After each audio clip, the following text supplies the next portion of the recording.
It may have been the greatest army of all time, conquering and controlling an empire that stretched across the ancient Western world.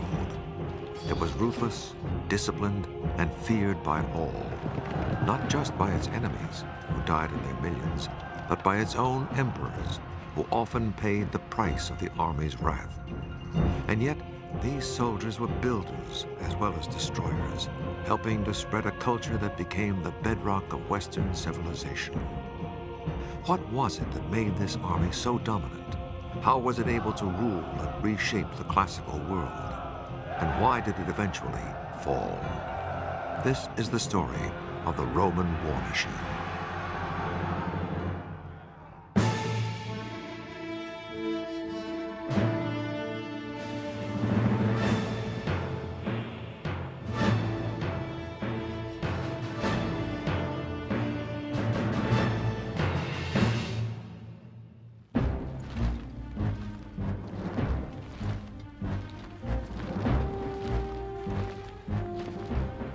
In the year 55 BC, Rome's greatest general, Julius Caesar, stood on the brink of destiny. Already, the Roman army, with superior training, tactics, and determination to its rivals, had conquered nearly all the Mediterranean region. Caesar himself had already conquered Gaul, what is now France and Belgium, and he had even bigger victories in mind. Before long, Caesar would use his army to march on Rome itself and change history forever. But first, he planned to invade a distant and mysterious island, an island known as Britain. Britain was unknown. It was a place thought to be inhabited by strange beasts, by savages that painted themselves blue, who offered children in sacrifice. This is like putting men on the moon. It has no military value, but it's something that you can say that you've done. You've been further than any Roman. In 55 BC, 80 Roman ships left the French coast, carrying Caesar and 12,000 troops across the English Channel. When Caesar landed near the White Cliffs of Dover, British tribes were waiting for him. The Roman soldiers in full armor, carrying their weapons and shields, had to jump down into the water and advance onto the beach where there were thousands of Celtic warriors running around with spears and swords, chariots racing in and out of the water. It was a critical moment. Finally, he got enough troops onto the beach that they were able to push up and drive the Celts back. Caesar's army was able to penetrate only a few miles inland before a storm in the English Channel smashed Caesar's fleet, and he was forced to send for rescue ships to escape. But he returned the following year with 30,000 soldiers. The Britons fought him with hit-and-run tactics, but were no match for the legions. Their warfare was not designed for fighting massive armies like the Romans. It was largely small-scale, designed for intertribal warfare. They didn't have the experience of facing armies like the Romans. But once again, a storm in the English Channel forced Caesar to sail back early to the continent, with little to show for his two invasions. The two attacks Caesar made on Britain in 55 and 54 BC were actually more or less military disasters. He was very lucky to escape because his fleet was twice wrecked by storms on the beaches. And in terms of success on land with his army, it wasn't his greatest moment. Caesar was anxious to leave Britain for another reason. In Gaul, now France, the tribes Caesar had conquered were planning a unified revolt. The Gauls elected a young chieftain to lead them. His name was Vercingetorix, which means great leader of warriors. He was only in his early 20s, but like Caesar, he was fearless and astute. He clearly had very, very powerful strength of personality in leadership.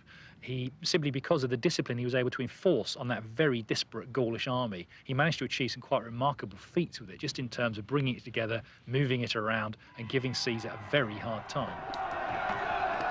The Gauls handed Caesar his worst defeat.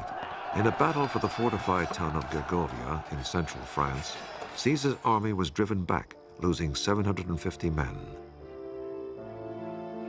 With the Gauls sensing Roman blood, a showdown loomed to decide the fate of Caesar, the Gauls, and Europe itself.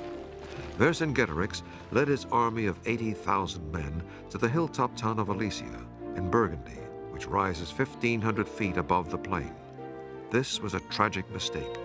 Caesar, arriving soon after with 50,000 men, decided to lay siege and starve his enemy. Nous sommes sur l'oppidum d'Alésia. We're standing on Alesia looking from the exact spot that the army of the Gauls did. When they saw Caesar's troops facing them, surrounding them in the hills and valleys to conduct the siege of Alesia. César, pour faire le siège d'Alésia.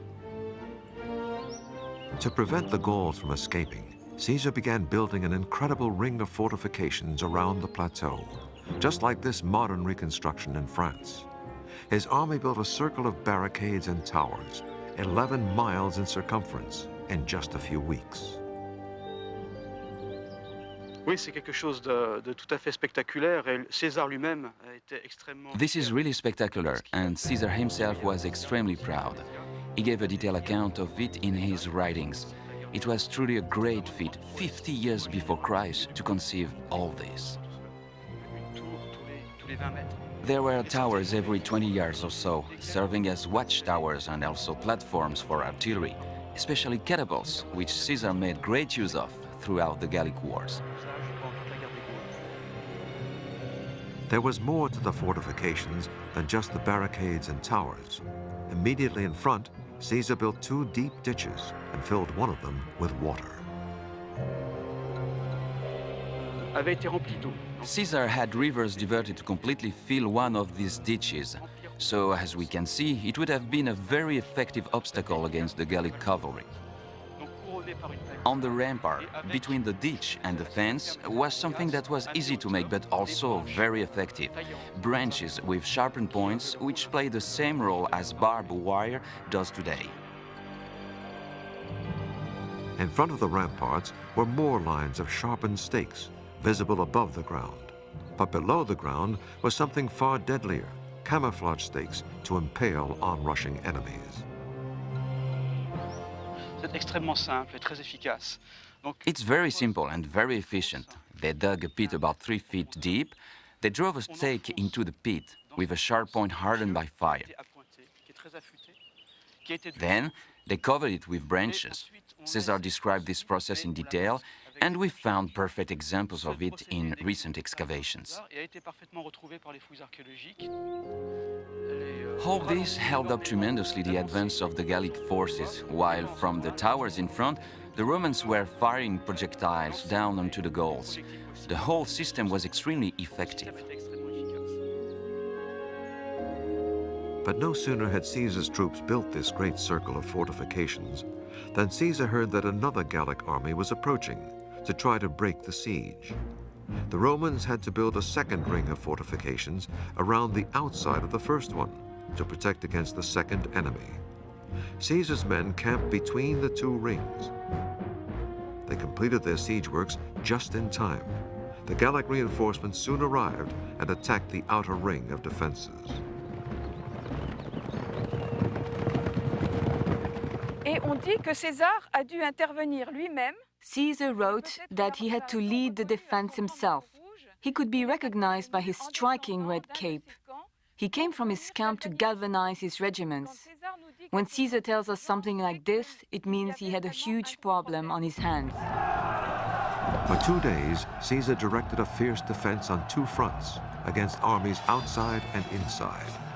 Helping Caesar lead the battle was his trusted deputy, Mark Antony.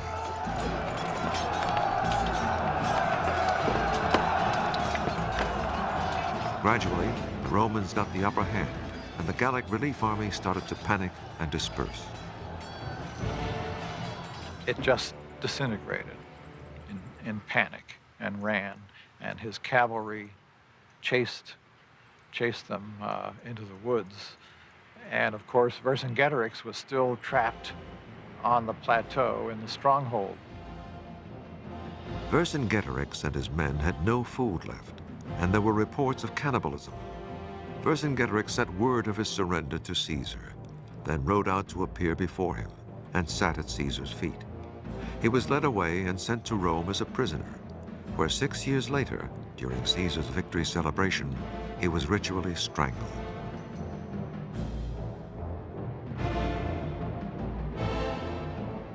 Today, Vercingetorix is a French national hero, a symbol of resistance to foreign invasion.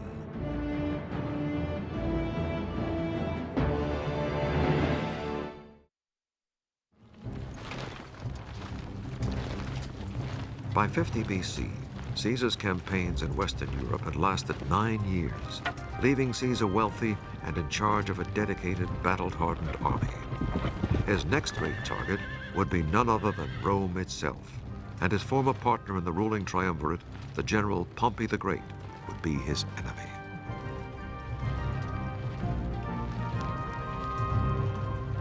Caesar's victories had been hailed by the common Romans, but among many noblemen, Caesar aroused fear and jealousy. He stood as a threat to their own ambitions to control the empire and its wealth. The consequences were almost inevitable. Eventually, that competition is going to get out of control. Eventually, too few people are going to have too large a share of the booty. Super warlords are going to be created. And civil war, as happens in the 1st century BC, will eventually break out between 2 or 3 of them. In the Senate, Caesar's enemies demanded that he resign his official post as governor of France and northern Italy. They also demanded he disband his army and return to Rome, but that would have left Caesar politically naked. If he returned to Italy, his military command would expire, and he would then no longer have the protection from prosecution which was given by actually being in office. So he would have been extremely vulnerable personally had he gone back to Italy. Caesar offered to disband his army if he were made consul of Rome, but the Senate said no. Meanwhile, the Senate authorized Caesar's rival general, Pompey, to raise extra troops to defend Rome. Caesar was now ordered to disband his army. Instead, in 49 BC, he advanced to the river Rubicon, the legal boundary no commander could cross without the Senate's permission. They must have known when that ultimatum was issued that it would have been unacceptable to Caesar. And so famously, with those words, "Let the dice fly high," Caesar crosses the Rubicon and begins the civil war. Caesar marched his army towards Rome, and many towns received him with open arms. 80,000 volunteers joined him on his march to confront Pompey.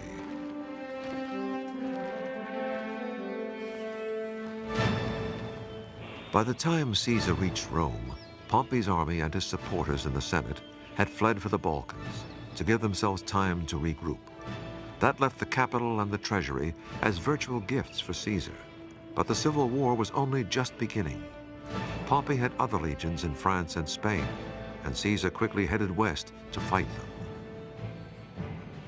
As a result of his conquest, Caesar was able to forge this very, very effective battle-hardened army which could cope with any other army that it had to face, including other Roman legions in civil war.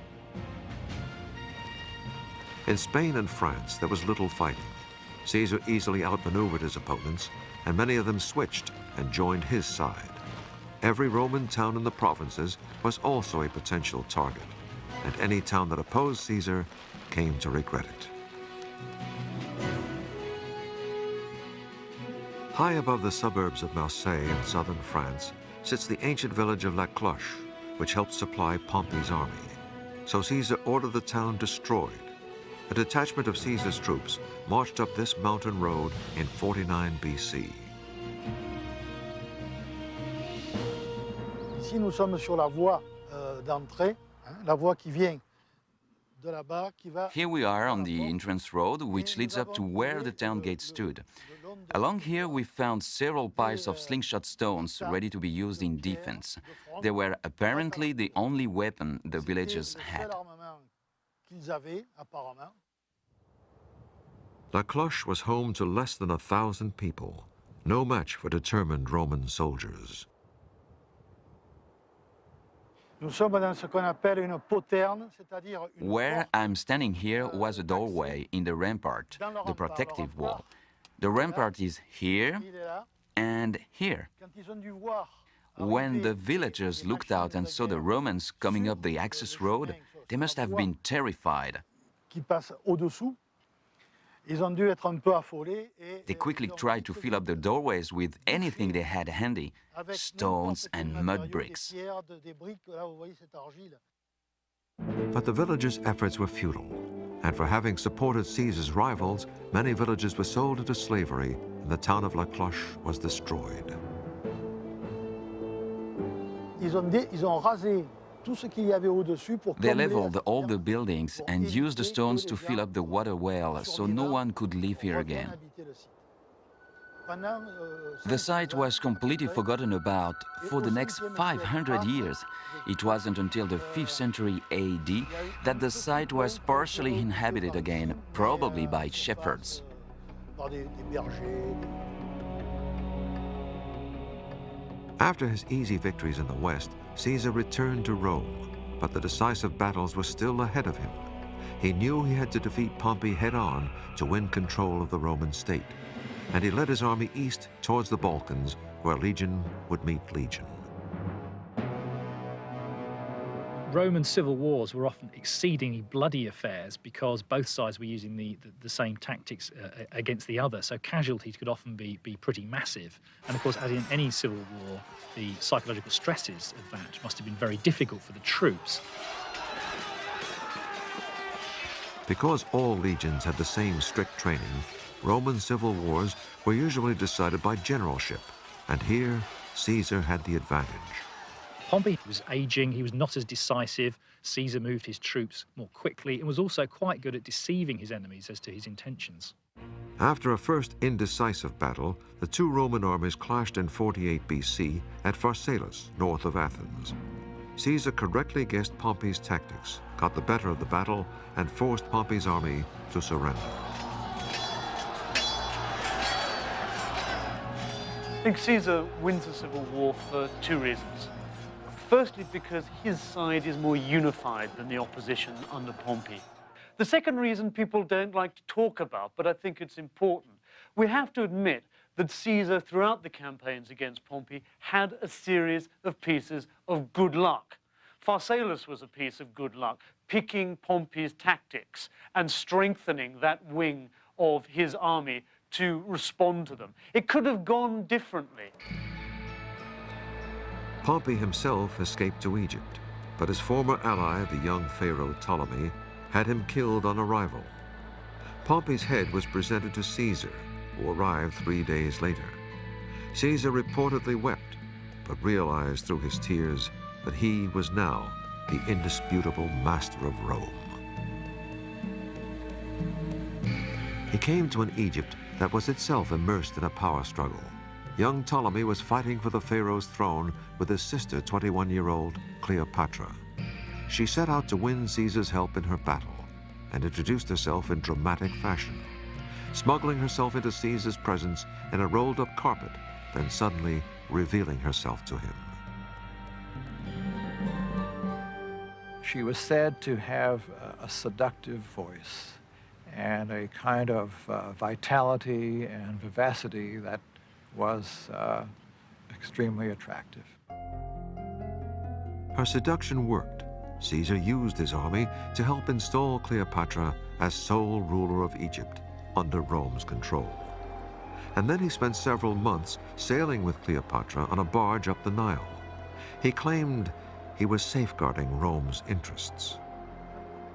Egypt was vital if Caesar was to contain control of Rome and of the Eastern Mediterranean. Cleopatra, too, was looking to retain her position as Queen of Egypt. A wonderful coalition of the political and romantic. When Caesar finally returned to Rome, his victory procession was perhaps the greatest the capital had ever seen. That night, Caesar treated some 200,000 citizens to a huge banquet. With Caesar now master of Rome, he released many of his long-serving troops, granting them retirement properties in Italy and France. But before very long, they would be called back into service to avenge their murdered general.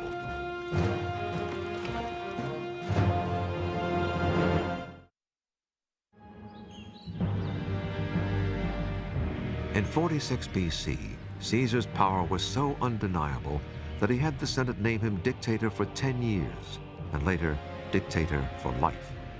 But many Romans, with their republican tradition, abhorred this move, and jealousy among his rivals reached fever pitch. On the Ides of March in 44 BC, a group of senators attacked Caesar as he arrived for a meeting, stabbing him 23 times. Caesar fell dead, ironically, below a statue of Pompey. He'd become too far ahead of the other competition. The only way to attempt to return things to normal was to eliminate him. In the years before his assassination, he'd begun to assume some of the attitude, some of the regalia, some of the titles of the Roman gods. He was murdered, in a sense, to show that he wasn't a god, in a last-ditch attempt to return the Roman state to a republic. Caesar's murder opened the door to more civil war. On one side were Caesar's assassins and their supporters. On the other, those loyal to Caesar, including his designated heir, Octavian, and Caesar's deputy, Mark Antony. In the decisive battle in Greece in 42 BC, Caesar's old legions again won the day, defeating the anti-Caesar forces. Octavian and Mark Antony now shared rule of the empire between them. Octavian ruled the west from Rome, and Antony the east from Egypt. But Octavian wanted all the power of Rome for himself, and Antony's very public love affair with Cleopatra in Egypt gave Octavian the propaganda tool he needed to turn Rome against his co-ruler. It also allows Octavian to portray Antony as the unmanned Roman, the man who sybaritically on the banks of the Nile sails in scented sweetness with Cleopatra, when he should have been out there like any proper Roman, parading his troops, exercising on the parade ground. Inevitably, it took another civil war to resolve the power struggle. The pivotal battle came at sea, near Actium on the Greek coast in 31 BC. Most of Antony and Cleopatra's fleet was sunk, and Antony's land legions began defecting. Antony and Cleopatra themselves escaped, but fearing their treatment by Octavian, they both committed suicide.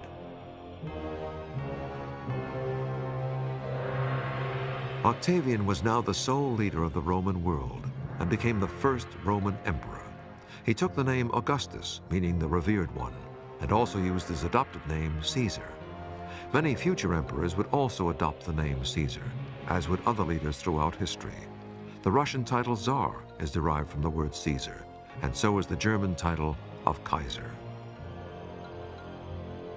Augustus's title, emperor, was a military one, from the Latin imperator, meaning victorious general. He had won his power through civil wars and was determined not to lose power the same way. He completely reorganized the Roman army, forming it into 28 legions of about 5,000 men each. He also made military service more permanent, having soldiers sign up not for 6 years, but for 20 years, and later 25. In return, soldiers were guaranteed 14 years' pay on retirement. He keeps the idea of the legions, but he makes them for the first time permanent standing regiments. And they last, some of them thereafter, for about 500 years. To make the soldiers loyal to him personally, instead of to their generals, Augustus paid the soldiers' wages directly from the imperial treasury. He also paid them annual cash bonuses and frequently visited the armies in the field. There was an oath taken by each soldier every year to the emperor personally. In addition, the emperor Augustus and the subsequent emperors controlled all aspects of the military. All promotions, although of course actually might have been done locally, had to be approved by the emperor. Augustus also created a whole new branch of the army, the auxiliary regiments, made up of non-citizens with specialist skills that the Romans didn't have. They weren't very good archers. Generally speaking, they were not very good cavalrymen. So they would tend to recruit from people who did have those skills. The Romans had often used foreign mercenaries, like archers and horsemen, for specific campaigns. But Augustus recruited non-citizens to auxiliary units for 25 years. After their terms, they were granted Roman citizenship, meaning their sons could join the legions. This kept the Roman army vigorous, with a constant supply of new blood. Over time, the ethnic makeup of the army changed dramatically. Under Augustus, the legions were 65% Italian, but a century later, the Italian proportion was less than 1%. However, that didn't change the discipline and nature of the army. Many of its officers are still coming out from Italy. There's a strong continuity, but it also draws on the strengths and the abilities of all of those provincial peoples who were themselves becoming Romans. They were acquiring Roman citizenship. So it's still very much a Roman army, but it's Rome that's changing. Another change Augustus brought in was the abolition of marriage for any soldier under the rank of centurion.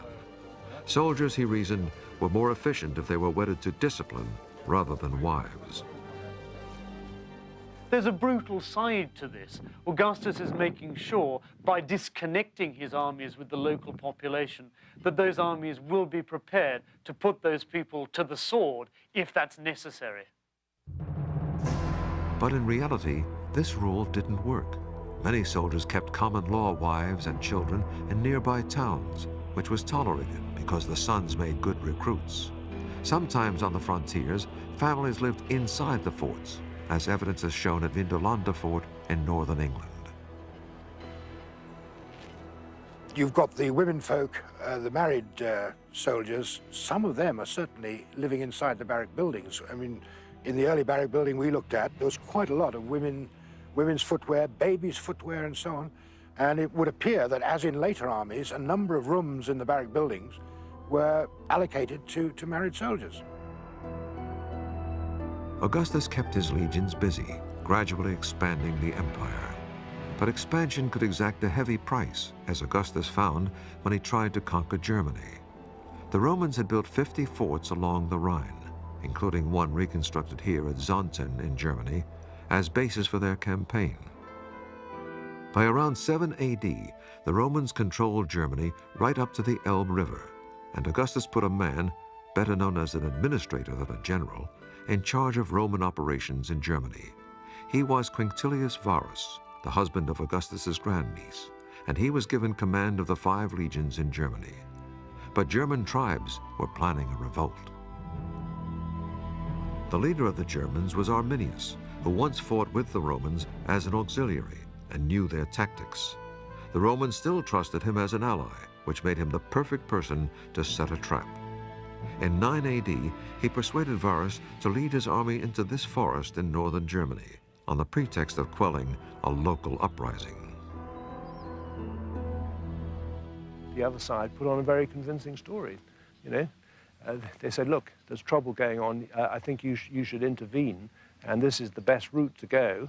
And they took him through marshy, very difficult country, and the Germans just prepared a fantastic ambush, and that was it.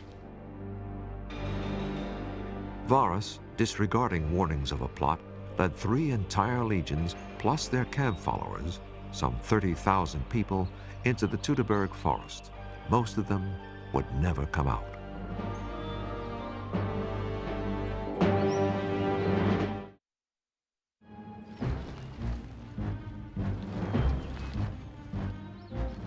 When the Roman commander in Germany, Varus, led his 3 legions into this German forest in 9 AD, he was walking into one of the worst ambushes in history.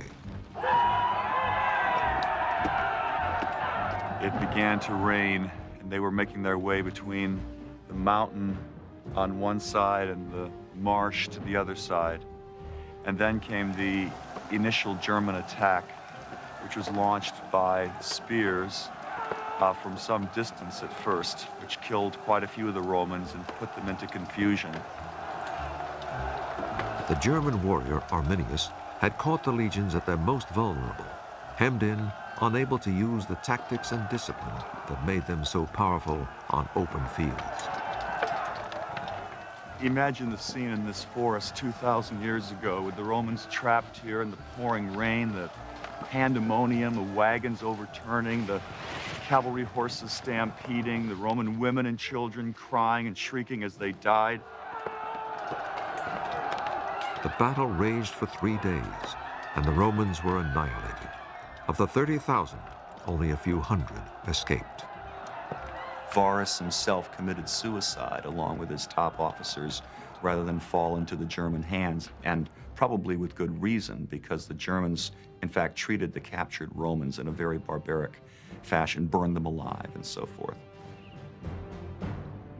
Varus's head was chopped off and sent to Rome. There was panic in the capital, with fears of barbarian invasion. That didn't happen, but the defeat was a terrible blow. Overnight, Rome had lost 3 legions, more than 10% of its army. For years later, Augustus would roam his palace, beat his hands on the wall, and cry, "Quinctilius Varus, give me back my legions."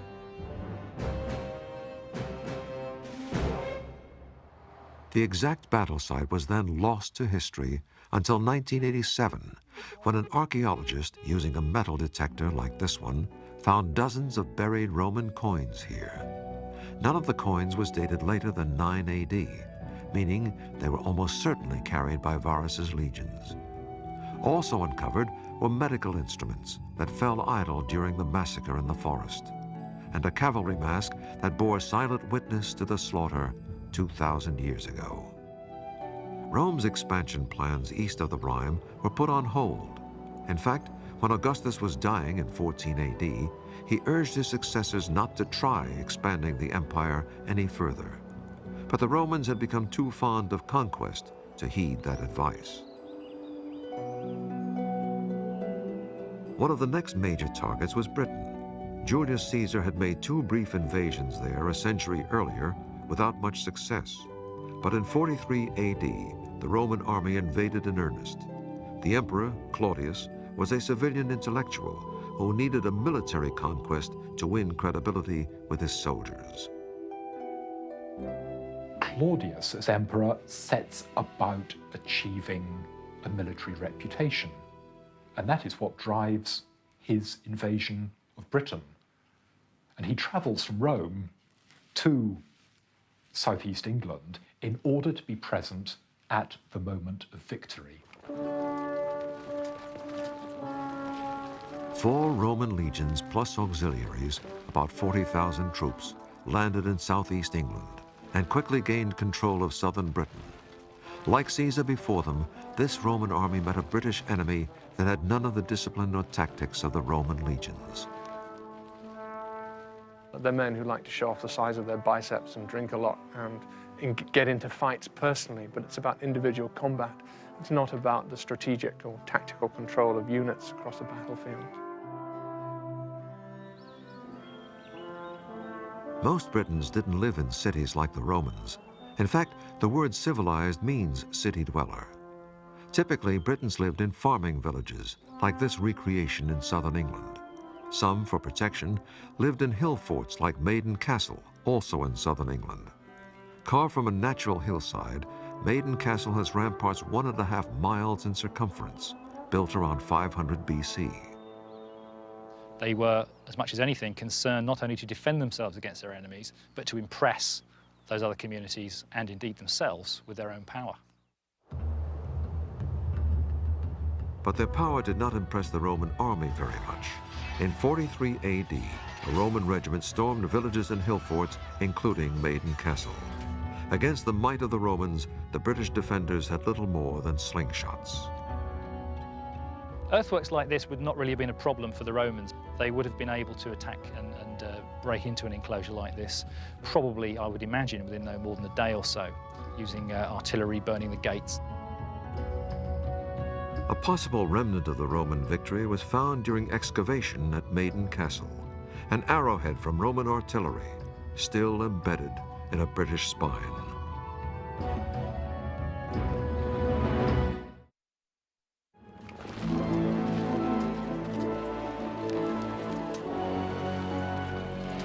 As the Romans advanced in their conquest of Britain, they sometimes met fierce resistance, but usually won without heavy losses. But one British commander pushed the Romans to the edge of disaster, and that commander was a woman. Queen Boudicca's kingdom in eastern England was annexed by the Romans, but when she resisted Roman rule, soldiers flogged her and raped her daughters. This set off a tremendous revolt by British tribes in 60 AD, led by Queen Boudicca herself. We have a description of her. She was extremely large and fierce, with long red hair cascading down to her knees and wearing a large gold necklace and with bright piercing eyes and a harsh voice. Boudicca's army ambushed a legion, killing some 2,000 soldiers, then destroyed 3 Roman towns, including London, killing about 70,000 Romanized civilians. And the Roman presence was virtually wiped out there. She and her army just killed everybody that she found. And if you dig up any of those cities and get down to the Roman layers, there is a large black layer of destruction which can be directly attributable to her activity. Boudicca's raids were so overwhelming that the Roman Emperor Nero seriously considered pulling out of Britain altogether. Boudicca's army had met little resistance because most of the Roman forces were in Wales, attacking the headquarters of the Celtic priests, the Druids, who inspired native warriors against the Romans. But the Roman army had the last word against Boudicca. They met her army for a showdown north of London and waited for the Britons to charge impetuously towards them. When the Britons were nearly upon them, the Romans threw their javelins, then charged, knocking the Britons down with their shields and butchering them with their short swords. 80,000 Britons were killed that day and just 400 Romans. The usual problem that the British had encountered, that their simple battle tactics, single line charges, are not sufficient to deal with the extremely well-organized Roman legions. Queen Boudicca and her daughters committed suicide rather than await their fate at Roman hands. The Boudiccan revolt did little to slow the Romans. 20 years later, they had conquered nearly all of what is now England, Wales, and Scotland. After conquering Britain, Rome also expanded the frontiers at the other end of its empire, adding Arabia to its Middle Eastern provinces in 106 AD. This ability to conquer territory as different as windswept Scotland and the Arabian desert showed the great adaptability of the Roman army. Operating in deserts is very difficult, even under modern conditions, as our soldiers in the Gulf War can testify. In ancient times, it's quite remarkable. The Romans developed means to move food, water, by donkey, and sometimes by camel, over long distances in the desert. Also, the use of depots and supply bases was a key to the Roman logistical system. And they were able to organize these supply lines over reasonably long distances and even into desert regions. One of the ways the Romans defeated these peoples, such as the Numidians or the Arabs, was by using local soldiers as auxiliaries. So they would use Numidian troops, use Arab troops in order to defeat these peoples themselves. Rome's empire in the Middle East included ancient civilizations, not just Egypt, but also Jerusalem and the rest of what is now Israel. And further east, the great trading city of Petra in Jordan, whose awe-inspiring tombs were carved directly from the rock. As the Roman army continued to expand the empire, the legions became more and more aware of their political power at home. The legions were so powerful that they often decided who the next emperor would be, by force if necessary. The army was absolutely crucial in determining who sat on the throne at Rome. Officially, Rome was a sort of a constitutional monarchy in which the emperor was approved by the Senate. But in reality, unless he had the backing of the soldiers, the loyalty of the soldiers, he was not going to last very long. The soldiers with the best chance to determine the emperor were the ones who guarded him, the Praetorian Guard in Rome. Their first taste of creating an emperor came when several of them murdered the infamous Caligula in 41 AD, then quickly installed his uncle Claudius as ruler. The Praetorian Guard really enjoyed their nice cushy lifestyle in Rome. They needed an emperor to guard, so they dragged poor old Uncle Claudius, who was a rather obscure member of the imperial family, out of the palace. He thought they were going to kill him, but in fact they carried him off to their camp and made him emperor.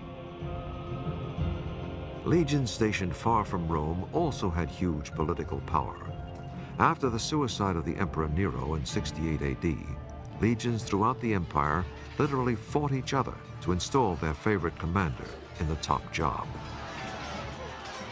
Many senior generals themselves, being senators, could well have a claim to power, and they were not at all averse to actually using their soldiers to that end.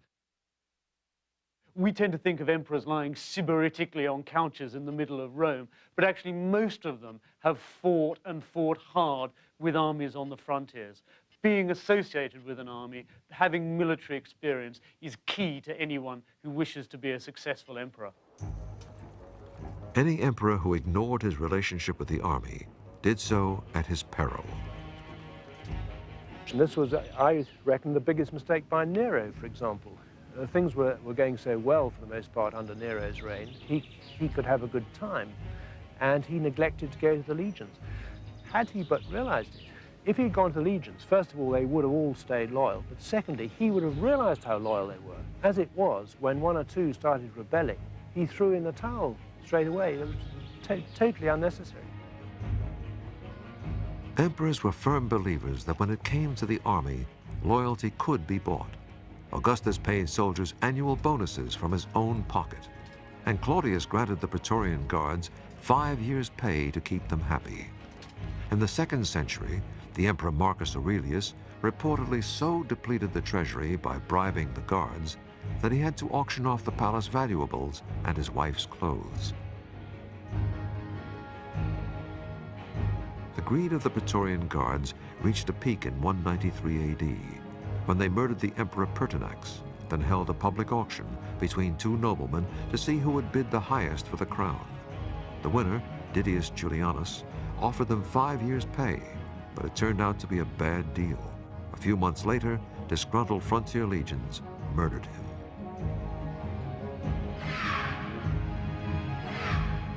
The power of the Roman army to determine who sat on the throne was something that would haunt the empire throughout its history. In the centuries to come, internal wars between legions wanting to win the emperor's crown for their own commanders would badly weaken the defense of the empire and make it vulnerable to decline and fall.